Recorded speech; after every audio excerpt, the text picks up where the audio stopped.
कि प्रकाश से भी ज्यादा तेज क्या है?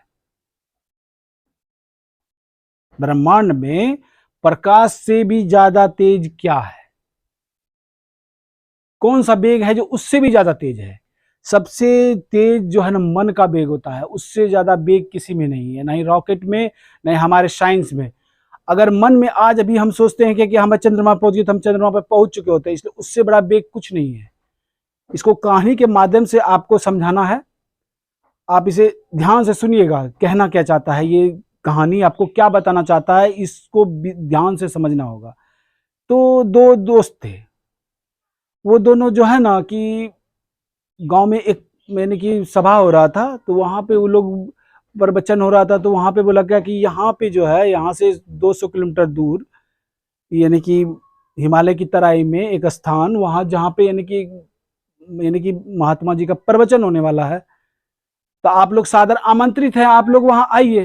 तो ये दोनों निर्णय लेते हैं, दोनों दोनों भाई, दोनों दोस्त निर्णय लेते हैं कि नहीं, हमें तो भाई सत्संग में जाना चाहिए, सत्संग सुनना चाहिए, परमात्मा को याद करना चाहिए, एकदम जरूर हम लोग जाएंगे। वो डेट फिक्स होता है और वो लोग वहां के लिए रवाना होते हैं। जब वो वहां से जा रहे होते हैं तो रास्ते में कुछ दूर यानी कि कुछ 100 किलोमीटर आगे जाने के बाद वो देखता है कि एक जगह है ना ऑर्केस्ट्रा प्रोग्राम हो रहा है, रंगारंग कार्यक्रम हो रहा है, लड़कियां नाच रही हैं, बहुत कुछ हो रहा है। तो वो एक दोस्त बोलता है चलो ना पहले ये देख लेते हैं, उसके बाद कल चलेंगे। ठीक है, इसका आनंद ले लेते हैं, लाइव का क्या है, लाइव में तो प्रवचन होगा, कल भी होगा, जाके देख लेंगे। तो वो बोला नहीं नहीं नहीं, हम भाई जिस काम के लिए निकले हम वहीं जाएंगे, चलना है तो तुम चलो, ना तो तुम यहीं रहो। तो एक दोस्त क्या होता है कि यहीं ठहर जाता है, और दूसरा दोस्त यानी कि हिमालय की तराई में जो भी उत्तरकाशी में वो जाके वहां पे वो चला जाता है। जब वो वहां पहुंचता है और ये यहाँ पहुंचता है, जब ये नहीं कि प्रोग्राम ऑर्केस्ट्रा का प्रोग्राम हो रहा था, उधर प्रवचन का प्रोग्राम होता है, तो यहाँ पे ये ऑर्केस्ट्रा देख रहा होता है, लेकिन इसका मन वहां होता है कि वो सोच रहा होगा, वो तो भात यानी कि ईश्वर के भक्ति में लीन होगा, क्या प्रवचन चल रहा होगा, ये चल रहा होगा, वो वहां पे उसका ध्यान है कि मेरा दोस्त क्या कर रहा होगा, वहां कैसा माहौल होगा, उसको अनुभूति कर रहा था वो। और जो व्यक्ति प्रवचन सुन रहा था, वो प्रवचन तो महात्मा का सुन रहा था, लेकिन उसका मन जो है ना, मन पहुंचा हुआ था ऑर्केस्ट्रा में, वो ऑर्केस्ट्रा को सोच रहा था कि वहां कैसा हो रहा होगा, क्या नृत्य हो रहा होगा, क्या संगीत बज रहा होगा, क्या हो रहा होगा। इस और दोनों मंत्रमुग्ध थे। तो वो वहां सोच रहा था, ये यहाँ सोच रहा था, वो आशा कर रहा था, उसका मन वहां था, इसका मन वहां था। अब दोनों जब वापस की ओर आते हैं, जब एक जगह मिलते हैं, उसके बाद घर जाते हैं, तो रास्ते में वो जिस बस से जा रहा होता है वो खाई में गिर जाता है और उसकी मृत्यु हो जाती है। अब दोनों जब ईश्वर के पास पहुंचते हैं, तो ईश्वर एक को स्वर्ग की ओर दे देता है, एक को नरक की ओर। आपको यह बताना है कि बताइए किसमें किसको स्वर्ग मिलेगा, किसको नरक मिलेगा। आप लोग कंफ्यूजन में पड़ जाइएगा कि ऐसा क्यों हुआ यहाँ पे कि वो स्वर्ग, तो सीधा सा बात है, जो सत्संग सुनने गया था उसको स्वर्ग मिलेगा, जो ऑर्केस्ट्रा देखने गया था वो उसको नरक मिलेगा। लेकिन वहां पे ऐसा उल्टा हुआ, ईश्वर जो आदमी ऑर्केस्ट्रा देख रहा था उसको स्वर्ग की ओर प्रस्थान कर दिया गया, और जो सत्संग सुन रहा था उसको नरक की ओर प्रस्थान कर दिया गया।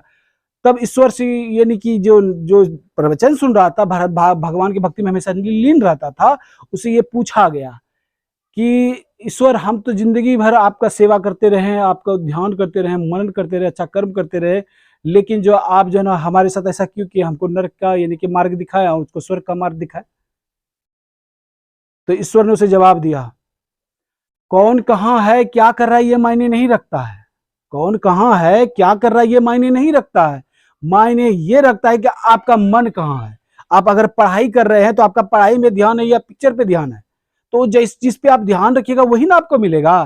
तो आपका ध्यान जो है था यानी कि ऑर्केस्ट्रा देखने में, और ये जो ऑर्केस्ट्रा देख रहा था इसका ध्यान था प्रवचन सुनने में।